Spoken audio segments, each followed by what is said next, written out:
Wild bobcats are notoriously elusive, solitary hunters. But Gigi was different.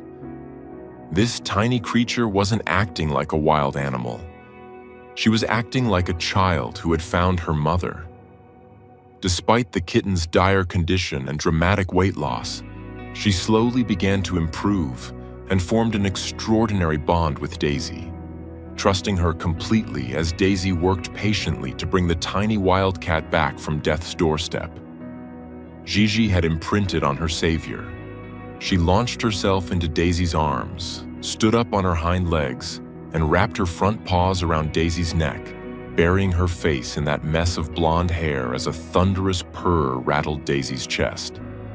It was a miracle, but it was also a tragedy in the making. Now Daisy faces the hardest choice of her life.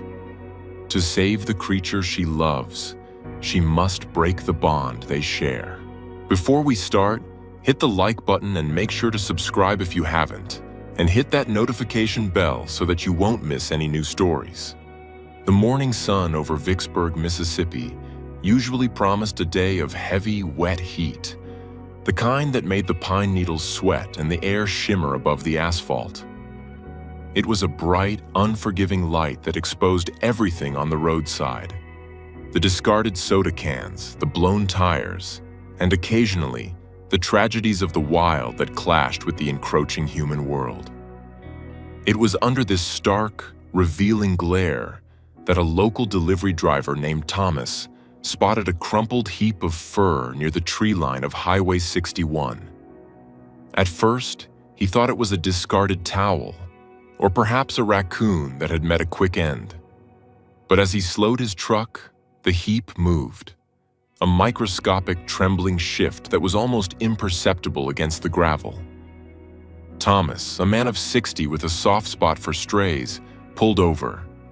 What he found made his stomach turn. It was a kitten, but not a domestic tabby. The tufted ears, even matted with dirt and dried blood, gave it away.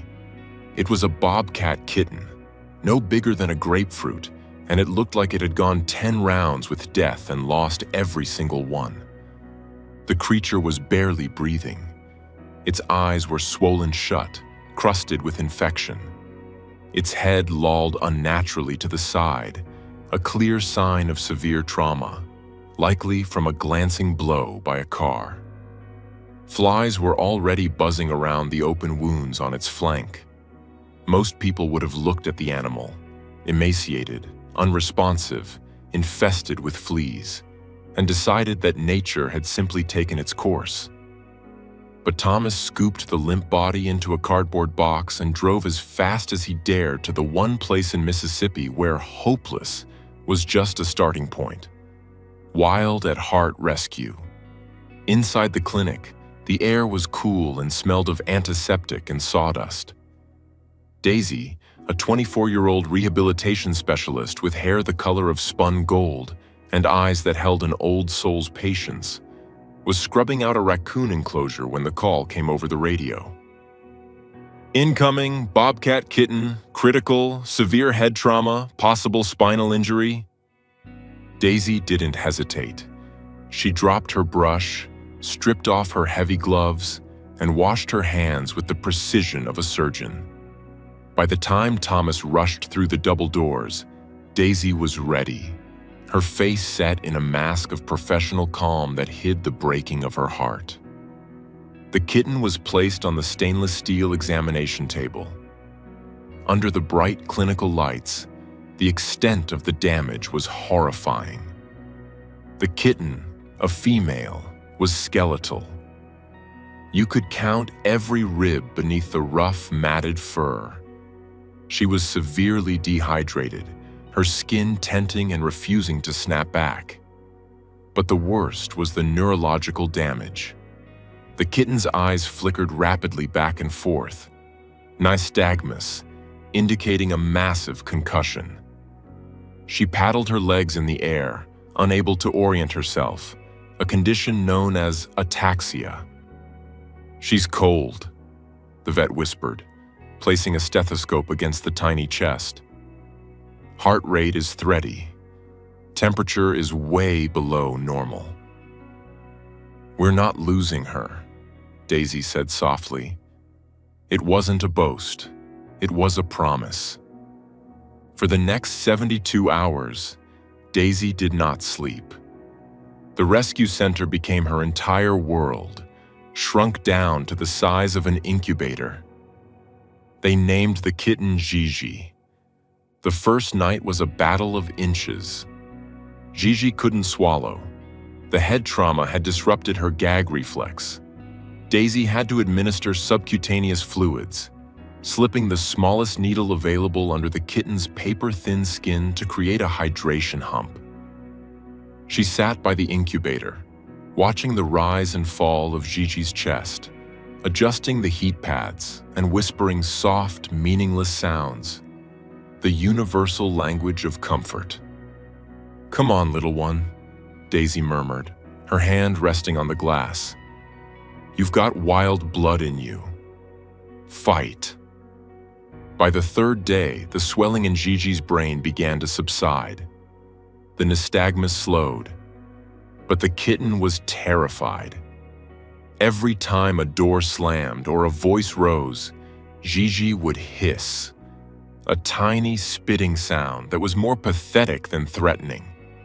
She was blind in one eye from the infection and saw the world as a blur of shadows and pain. Daisy knew that rehabilitation wasn't just about healing bones. It was about healing the spirit. A wild animal in captivity is a stressed animal, and stress kills just as surely as infection. Daisy adopted a protocol of radical gentleness. She moved in slow motion around the kitten. She stopped wearing perfume. She spoke in a register so low it was barely a hum. Week 2 brought the first miracle. Daisy was sitting on the floor of the quarantine room, a small bowl of specialized carnivorous slurry in her hand. Gigi was propped up on a padded donut pillow, her head still tilting to the left. Daisy dipped her finger into the slurry and held it near Gigi's nose. The kitten sniffed. The oversized ears twitched. Then, with a trembling roughness, a tiny pink tongue darted out and licked Daisy's finger. "Ah!" Daisy let out a breath she felt like she'd been holding for a fortnight. "That's it," she whispered. "That's a good girl." Over the next month, the transformation was nothing short of magical. The scraggly, broken thing found on the roadside began to resemble a bobcat. Her fur grew in thick and tawny, spotted with the camouflage of the forest floor. Her eyes cleared, turning a piercing, intelligent amber. The bond that formed between the young woman and the wildcat was something the other staff members watched with awe. Bobcats are notoriously elusive and solitary. Even in rehab, they usually tolerate humans only as food dispensers.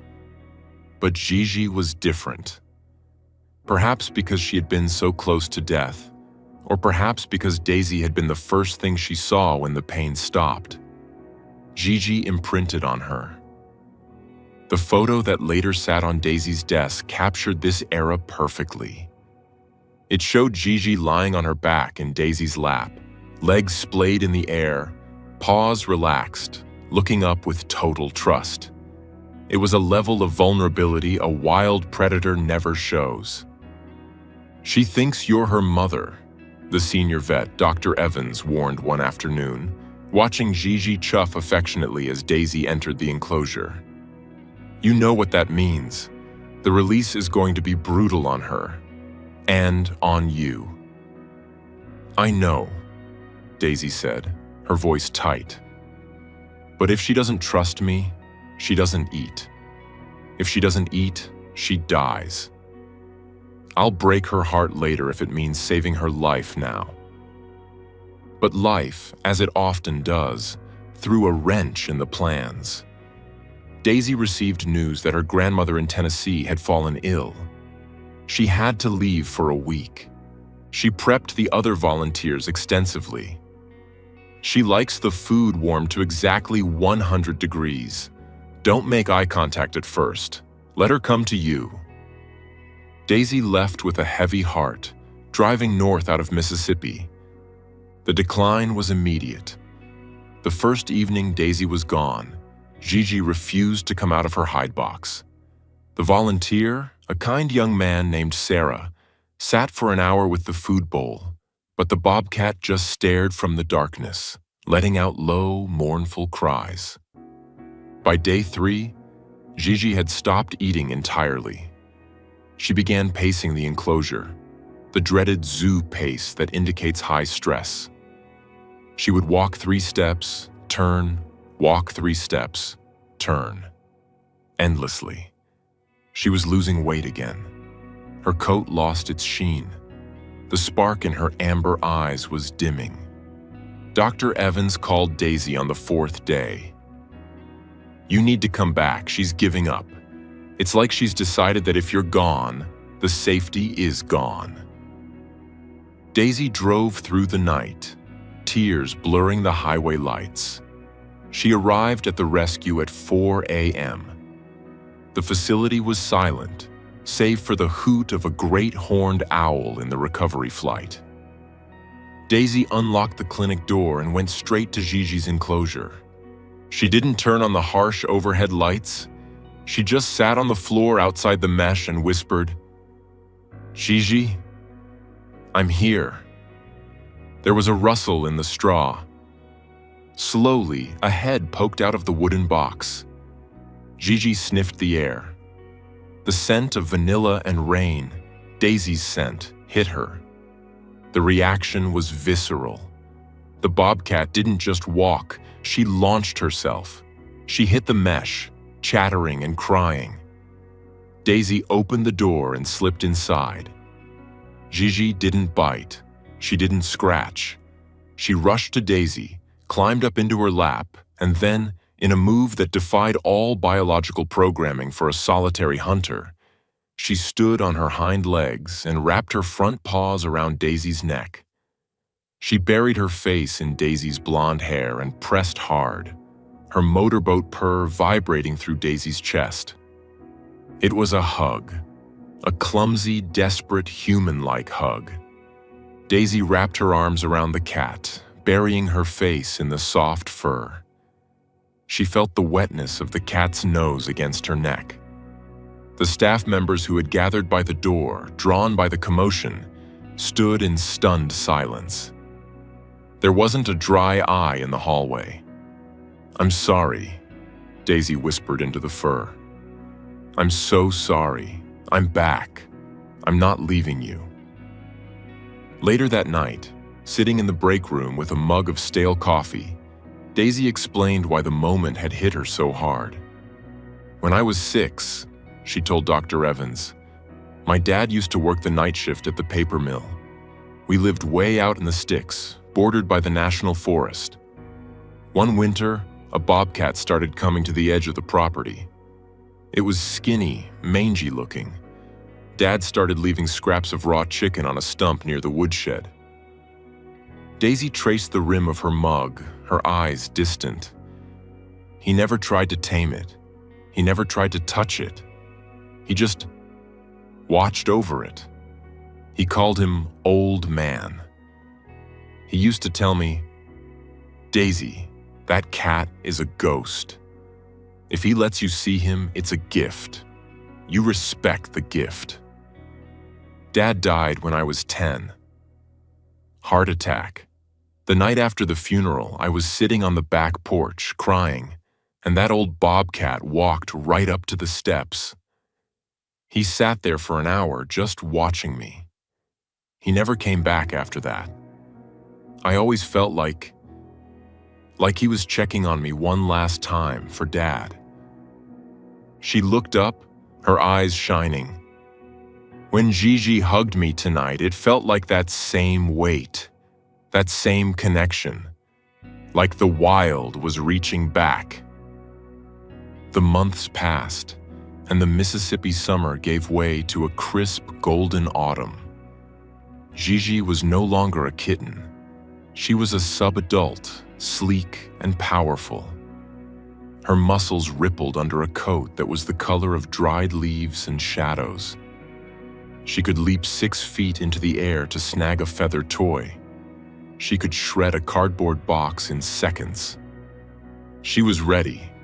The rehab process had to shift. Daisy knew the hardest part was beginning.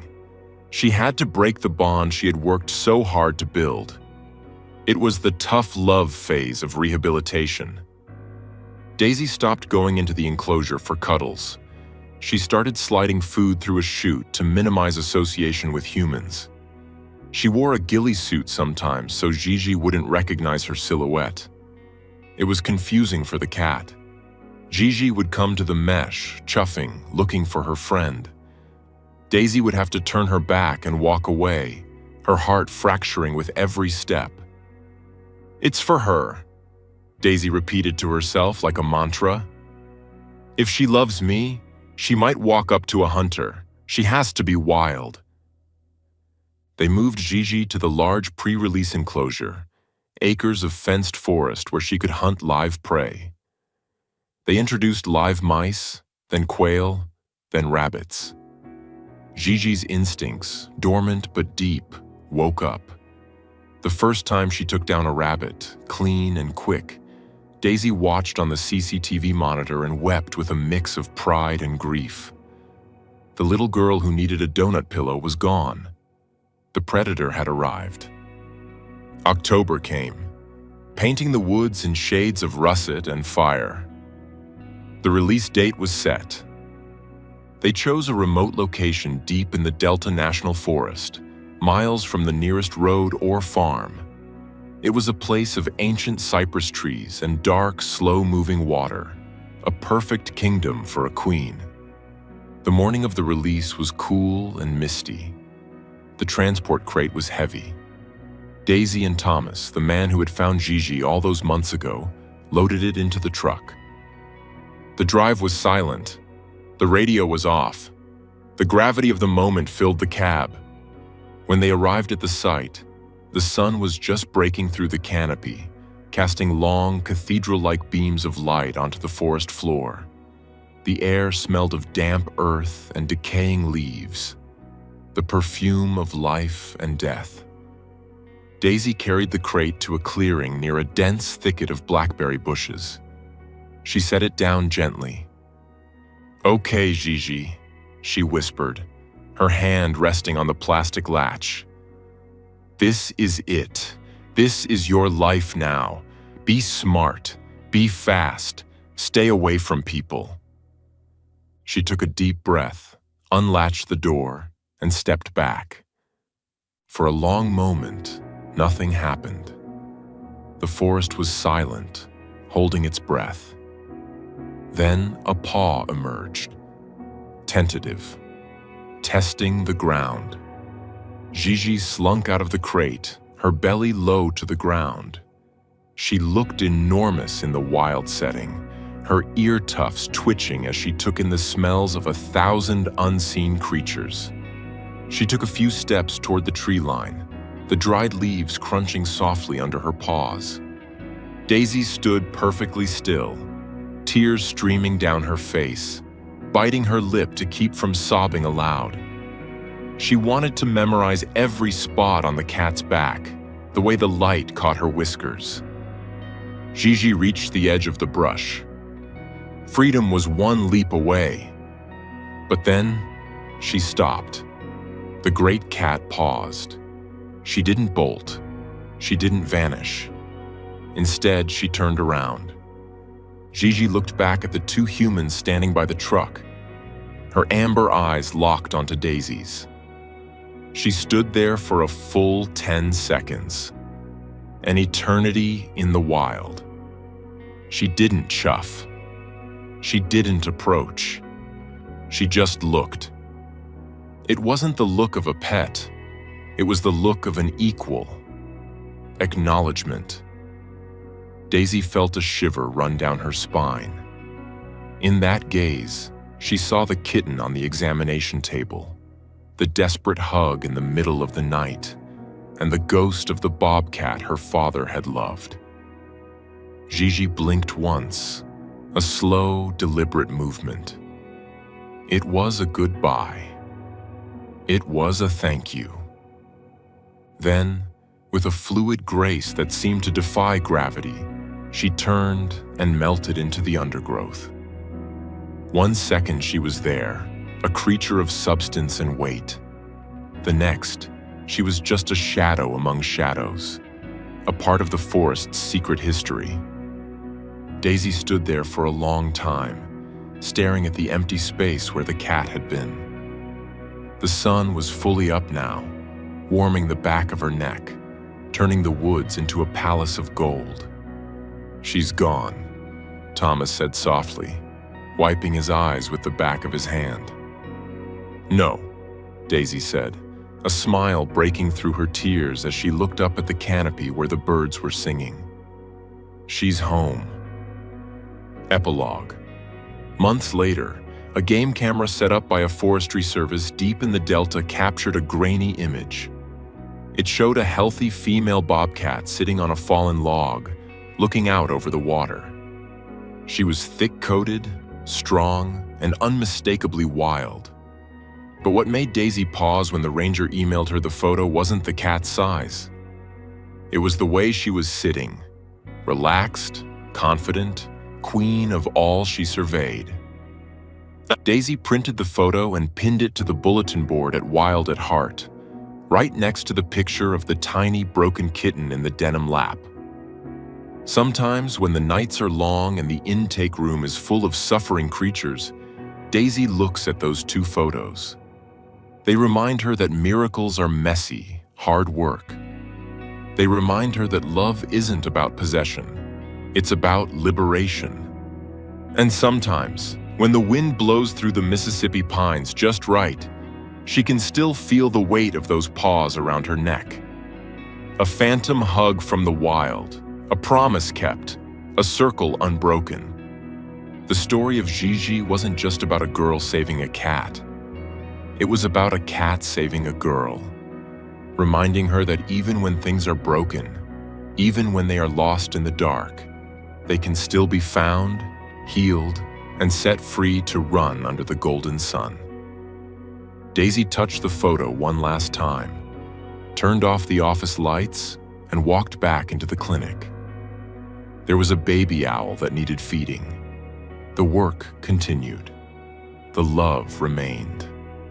And somewhere in the deep woods, a bobcat walked silently through the night, carrying the memory of a blonde girl in her heart, wild and free, forever.